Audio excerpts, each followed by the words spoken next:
I was born in England, May 17, 1980. At the age of 6, my parents got divorced and me, my brother and my mother moved to Holland, and I've lived here ever since. My fighting career started when I was 15. My brother took me to the gym to learn how to defend myself. In the beginning I didn't really like it.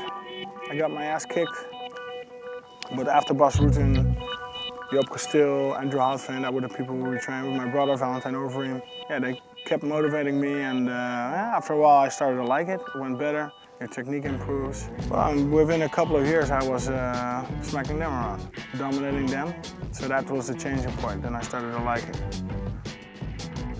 At the age of 17 I had my first professional kickboxing fight, or K-1 rules fight. First fight, it's dated 15 November 97. I can remember being really proud of this, and I still am. My first MMA fight was when at the age of 19. It was against Ricardo Viet. Strong guy, experienced, had already fought in Japan on the rings. Was known for knocking people out in the first engagement. So a very dangerous striker. Really trained hard, and my team really pushed me. Especially my trainer, Peter Holland, he was my first Sauno trainer.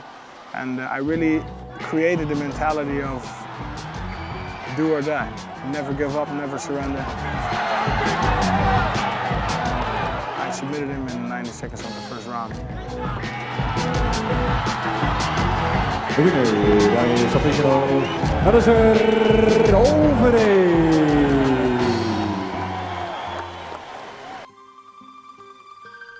Rings Japan was the organization in Japan to fight. Fighters such as Rodrigo Nogueira fought there.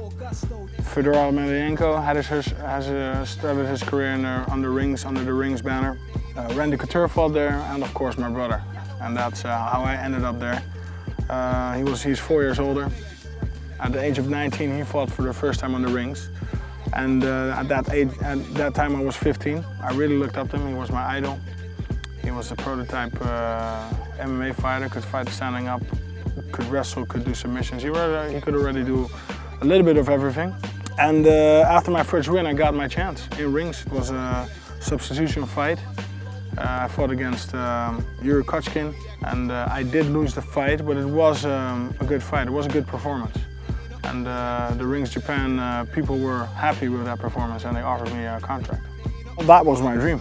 I mean, I was the rookie. I was 19 at the time when I went to rings for the first time in Japan. Yeah, it's very exciting. At the same time, you have a lot to learn, a lot to adapt to. The level was extremely high, so I had to learn a lot of new techniques, a lot of new defenses, a lot of new attacks. So, but I felt up to it. I felt ready for it, and that made me the fighter that I am today.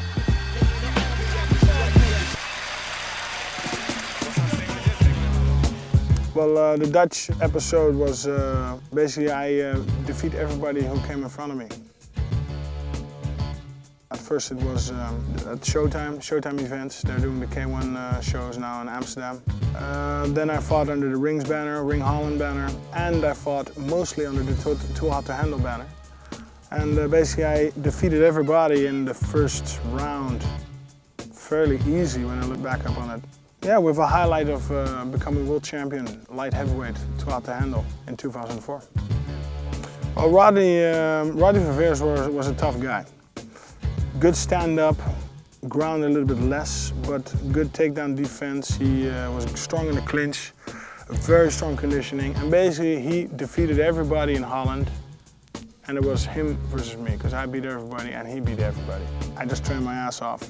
Although it was very tough, it was an easy fight when I look back on it. 90 seconds of the first round I tapped him, and again with the guillotine.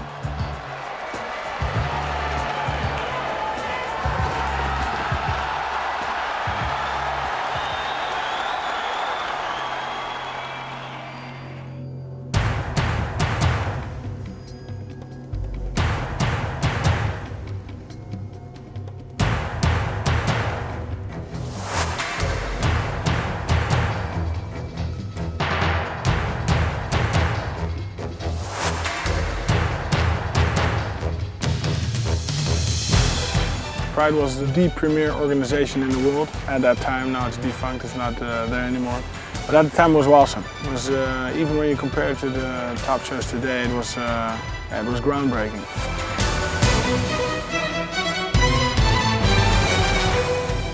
First fight was against Volkatayev, a very technical, very experienced heavyweight fighter from Russia. Yeah, the first fight is just awesome. There's 50,000 people looking at you when you come down the catwalk. It's so different than the Dutch arenas or the rings, Japan arenas even. This was massive.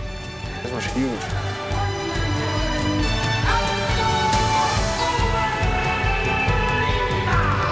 Batman is in trouble.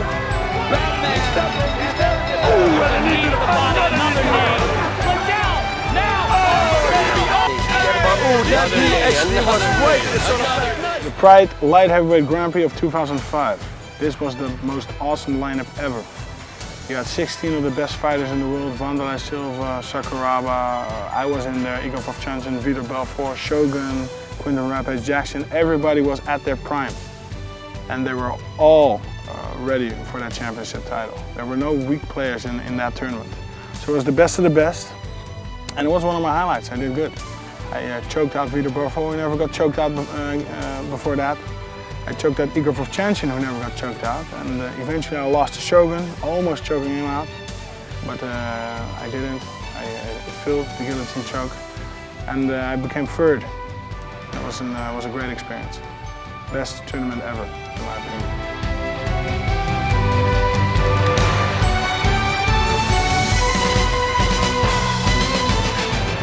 After the Light Heavyweight Grand Prix of 2005, immediately Pride put me against the second of the heavyweights. Being a light heavyweight, it was a very big risk, but I accepted it. I hadn't fought in 6 months and I was very hungry. They put me against Sergey Kharitonov. Very anticipated fight, but again I was the underdog. But I did destroy him very badly via knee strikes on the ground. It's over! Alistair Overeem has recorded the win! But after that fight came my big downturn.